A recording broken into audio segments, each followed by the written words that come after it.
Артериалдык кан басымын өлчөө стандарттык операциялык процедурасы эл аралык сунуштамалардын жана Кыргыз Республикасынын ченемдик методикалык документтеринин негизинде иштелип чыккан. Артериалдык басым кан тамырларда жүгүрүп жаткан кан тарабынан көрсөтүлгөн басымды өлчөө чарасы болуп саналат. Ал сымаптык түркүктүн миллиметри боюнча өлчөнөт. Артериалдык кан басымын өлчөөнүн максаты болуп төмөнкүлөр саналат. Адамдын гемодинамикалык макамын аныктоо, базалык деңгээлди алуу, базалык сызыктардагы өзгөрүүлөргө мониторинг. Артериалдык кан басымын өлчөөдө төмөнкүлөр эске алынат. Систоликалык өлчөөлөр, карынчалардын жыйрылуусу, диастоликалык өлчөөлөр, кадыресе жана толуп турган абалдагы карынчалар. Бойго жеткен адам үчүн кадыресе систоликалык диапазон 100-140 сымаптык түркүктүн миллиметрин түзөт. Кадыресе диастоликалык диапазон 60-89 сымаптык түркүктүн миллиметрин түзөт. Тонометрдин жардамындагы аускультативдик ыкма бул оорукана жана үй шартында кан басымынын өлчөмүнө мониторинг өткөрүүнүн кеңири тараган жана ыңгайлуу ыкмасы. Тонометрдин эки түрү бар: механикалык жана автоматтык. Артериалдык кан басымын өлчөө алдында 30 минут калганда бейтапка кофе же курамында кофеин бар кока-кола, какао, чай жана башка суусундуктарды ичүүгө болбойт. Өлчөө иштерине 15 минут калганда тамеки чегүүгө болбойт. Назалдык жана көзгө тамызуучу дарылар менен бирге симпатомиметиктерди колдонууга тыюу салынат. Өлчөөнү 5 мүнөттүк эс алуудан кийин кадыресе абалда өткөрүү зарыл. Зарыл болгон жабдуулар: манжет, тиешелүү өлчөмдү тандап алуу керек. Резина бөлүгү билектин узундугунун 3/2 узундугун жана колдун жоондугунун жок эле дегенде 4/3 түзүүсү керек.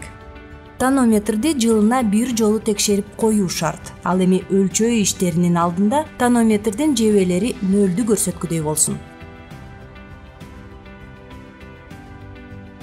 Артериалдык басымдын деңгээлин баалап алуу үчүн жок эле дегенде 3 жолу өлчөө зарыл. Мындай шартта ар бир өлчөө аракетинин арасы жок эле дегенде 1 мүнөттөн болуусу шарт. Айырма 5 сымаптык түркүктүн миллиметринен жогору учурларда кошумча өлчөө иштери өткөрүлөт. Соңку ирет өткөрүлгөн 2 өлчөөнүн орточо натыйжасы жыйынтыктоочу көрсөткүч катары кабыл алынат. Ооруну аныктоо үчүн 1 апталык айырма менен жок эле дегенде 3 ирет өлчөө талап кылынат. Баштапкы даярдык. Өзүңүздү тааныштырып, бейтаптын өздүгүн тактап алыңыз. Баалоо иштерине карата бейтаптын макулдугун алыңыз жана процедура тууралуу түшүндүрүп өтүңүз. Жигердүүлүктөн соң бейтап 5 мүнөт эс алуу мүмкүнчүлүгүнө ээ болуусу шарт. Терең дем алуу кан басымынын жогорулап кетүүсү менен коштоло тургандыгын эске алыш керек. Андыктан бул жөнүндө бейтапка алдын ала маалымат берүү абзел. Колдордун гигиенасын аткарыңыз. Өлчөө иштерин өткөрүү үчүн дене бөлүгүн тандаңыз. Антекубиталдык чыканактык чуңкурчаны ийин артериясы кесип өтө тургандыктан мындай орун болуп ийиндеги пульс аймагы саналат. Ошондой эле сандын арткы бөлүгү аркылуу да ченесе болот. Мында тизе артериясы тизе муунунун арты менен өтөт. Бул тилкеде ооруксунуу сезими жок болуп, жаракат, хирургиялык тиликтер, көк кан тамыр ички канюлялар, борбордук веноздук же артериалдык линиялар, начар перфузиялык участкалар, артериовеноздук тешиктер менен шунттар кездешпөөсү керек. Бул бейтапка зыян келтирип, алуу тобокелдигин азайтып, жыйынтыктын тактыгын камсыз кылат. Артериалдык кан басымын өлчөө үчүн тандалып алынган жерге жараша бейтапты жаткырып, тургузуп же отургузуп алып ченейбиз. Кандай абалда болбосун колдо тагылган манжеттин ортосу жүрөктүн тушунда жайгашышын камсыздоо зарыл. Колду бош таштоого болбойт. Бейтапты тик тургузуп артериалдык кан басымын өлчөө үчүн анын колун тиреп туруу үчүн атайын түркүк пайдаланып же колун чыканактын тушунан кармап туруу зарыл. Эгерде отурса, анда буттары полго тегиз жаткыдай болсун. Манжет туура кийилиши үчүн колдор толук ачык болуусу шарт. Манжетти кийимдин үстүнөн такпаңыз. Мындан соң өлчөй турган жерди аныктоо үчүн ийин артериясын укалап, манжетти ийин артериясын баса орнотуңуз. Жели чыккан манжетти антекубиталдык чуңкурчадан 2 см жогору ороп, чаптап коюңуз. Буттарды пайдалануу маалында буттар жүрөк тушунда жайгашкыдай болсун. Мындан соң манжетти санга ороңуз. Манжеттин төмөнкү бөлүгү тизеден бир аз жогору тургудай болуш керек. Тизе алдындагы артерия артериалдык кан басымын өлчөө үчүн пайдаланылат. Бейтап жаткан болсо, муну аткаруу жеңил болот. Тизе алдындагы артериядагы систоликалык басым ийин артериясына караганда адатта 20-30 сымаптык түркүктүн миллиметрине жогору экендигине көңүл буруңуздар.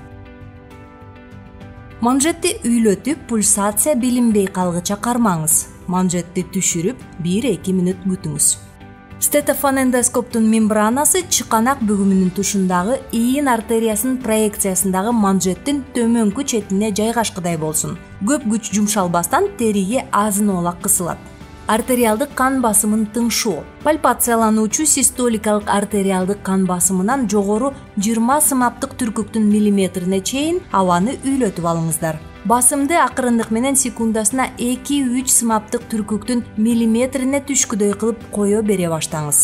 Кан басым 200 сымаптык түркүктүн миллиметринен жогору болгон учурларда бул көрсөткүчтү секундасына 4-5 сымаптык түркүктүн миллиметрине чейин кое берсе болот. Артериалдык басымды өлчөө үчүн прибордогу шкала боюнча Коротковдун 1-чи тонун эстеп калуу бул систоликалык басым. Артериалдык басымды өлчөө үчүн прибордогу шкала боюнча Коротковдун акыркы жана катуураак чыккан тонун эстеп калуу бул диастоликалык басым. Тондордун толук жок болуусун контролдоо үчүн аускультацияны акыркы тонго карата манжеттеги басым 15-20 сымаптык түркүктүн миллиметрине чейин төмөндөмөйүнчө улантуу шарт. Эгерде кайталоо зарыл болсо, манжетти үйлөтүүдөн мурда 1 мүнөт күтө туруңуз. Башында кан басымын 2 колдо тең өлчөө шарт. Кийин артериалдык кан басым көрсөткүчү жогорураак болгон колдо ченелет. Курагы 65 жаштан жогору, ошондой эле кант диабети менен жабыркаган жана антигипертензивдүү терапия алып жаткан бейтаптарга карата да өлчөө иштери 2 мүнөттөн кийин тик турган абалында өткөрүлөт. Манжетти чечиңиз, бейтапка жыйынтыгы тууралуу айтыңыз. Алынган жыйынтыктарды тиешелүү медициналык документтерге жазып, бейтаптын артериалдык кан басымынын өзгөрүүлөрү тууралуу дарыгерге маалымат бериңиз. Жабдууну антисептикалык каражат менен дезинфекциялаңыз. Электрондук түзүлүш аркылуу кан басымын өлчөө ыкмалары.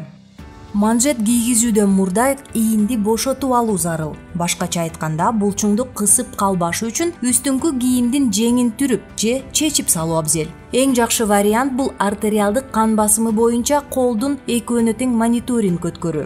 Өз алдынча өлчөө үчүн манжетти үстөмдүк кылбаган колго кийгизүү керек. Ошол эле учурда колдун кайсынысында кан басымдын деңгээли жогору болсо, ошол колдогу көрсөткүч туура деп эсептелинет.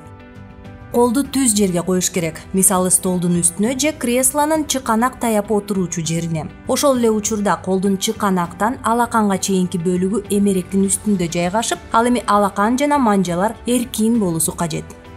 Электрондук түзүлүштүн абалын текшерип алыңыз. Анда кандайдыр бир жаракалардын, ошондой эле шлангдын буралып калуулары орун албаш керек. Кнопканы басуу менен түзүлүштү ишке киргизиңиз. Аппарат абаны сооруп, кайра чыгарганча күтүңүздөр. Өзүңүздү бош кармаңыз жана түзүлүшкө тийбеңиз. Түзүлүштүн таблосунда сандар пайда болот. Жогорку көрсөткүч систоликалык басым, төмөнкү көрсөткүч диастоликалык басым үчүн жооп берет. Ошондой эле аппараттын көпчүлүгү жүрөк жыйрылууларынын жыштыгын белгилешет. Бул белгилер башкалардан төмөнүрөөк жакта чагылдырылат. Ошол эле учурда диастоликалык артериалдык басым ортоңку колонкадагы пульстун үстүндө жайгашат.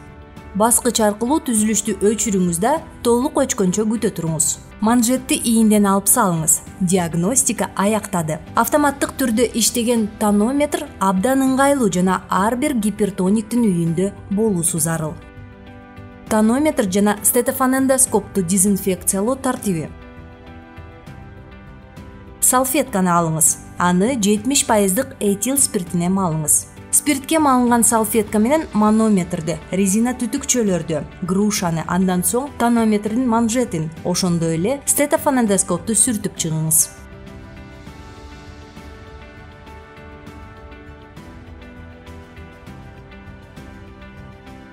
салфетканы Б классындагы таштандылар салынуучу контейнерге ыргытыңыз.